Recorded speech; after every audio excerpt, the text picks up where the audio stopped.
আসসালামু আলাইকুম everyone, hopefully সবাই ভালো আছেন। আলহামদুলিল্লাহ আমি অনেক অনেক ভালো আছি। আজকে হচ্ছে যে আমি একটা মিনি ব্লগ আপলোড করব। প্রথমে বলে দিচ্ছি আজকের ভিডিওটা অনেক অনেক ইন্টারেস্টিং হতে যাচ্ছে। আমরা রেডি শেডি হয়ে রাস্তার মধ্যে চলে আসছি এবং এখানে এতগুলো বেড়া ছাগল সবগুলো হচ্ছে আমার চাচাদের আই থিঙ্ক। এরপরে গাড়ি নিয়ে একদম চলে যাচ্ছি আমাদের মেইন গন্তব্য, যেখানে আমরা ঘুরতে যাচ্ছি আমার আন্টির বাসায় অ্যান্ড হচ্ছে সমুদ্র সৈকতে। আজকে রোদের টেম্পারেচারটা ছিল অনেক বেশি, সেই জন্য হচ্ছে যে আমরা সমুদ্রে যেতে পারতেছি না অ্যান্ড আমরা সবাই গাছতলা বসে বসে আড্ডা দিচ্ছিলাম। সেখানে আঙ্কেল আন্টিও ছিল। আমাদের আন্টির বাসা থেকে সমুদ্র সৈকতটা হচ্ছে যে একদম কাছে।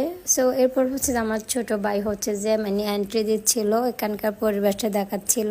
বাই দ্য ওয়ে আপনারা আমার ভয়েসটা ইগনোর করবেন, কারণ হচ্ছে যে আমি অনেক পরিমাণ সিক, যার কারণে হচ্ছে যে আমার ভয়েসটা একটু বাজে দেখাবে। অ্যান্ড পরিবেশটা এত পরিমাণ সুন্দর ছিল, কি বলবো, এত পরিমাণ মানুষও ছিল এখানে। এই পাশ দিয়ে একটু কম, এখানে সবাই ফুটবল ক্রিকেট খেলতেছিল।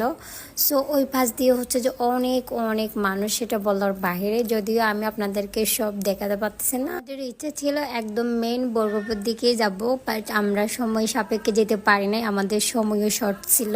আমার সাগরে যে কি পরিমাণ ভালো লাগে সেটা আমি এক্সপ্লেন করতে পারবো না। আমার অনেক অনেক ভালো লাগে। অ্যান্ড আজকের ওয়েদারটা ছিল জাস্ট অসাধারণ, যেহেতু সানসেটটা ডুবে গেছে। এদিকে আমার ছোট ভাই হচ্ছে যে রিলস বানাচ্ছিল, যদিও ও তেমন ভিডিওস পিকচার তেমন তোলে না, জাস্ট কয়েকটা পিকচার তোলে। অ্যান্ড আমি ওকে সুন্দর করে ভিডিও বানিয়ে দিচ্ছিলাম। আচ্ছা, কুতুবদিয়ার মানুষেরা কি আমার ভিডিওস গুলো দেখেন?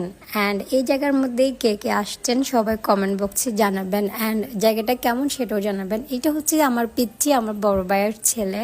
আমি লং ভিডিও টোটালি কম দিই, কারণ হচ্ছে যে আমার সময় হয় না, হসপিটাল বাসা সবকিছু মিলাই হচ্ছে যে আমি সময়টাকে কভার করতে পারি না। সো আজকের ভিডিও এটুকু পর্যন্ত। সবাই আমার ভিডিওটা লাইক কমেন্ট শেয়ার করে দিবেন। টাটা, আল্লাহ হাফেজ, আসসালামু আলাইকুম।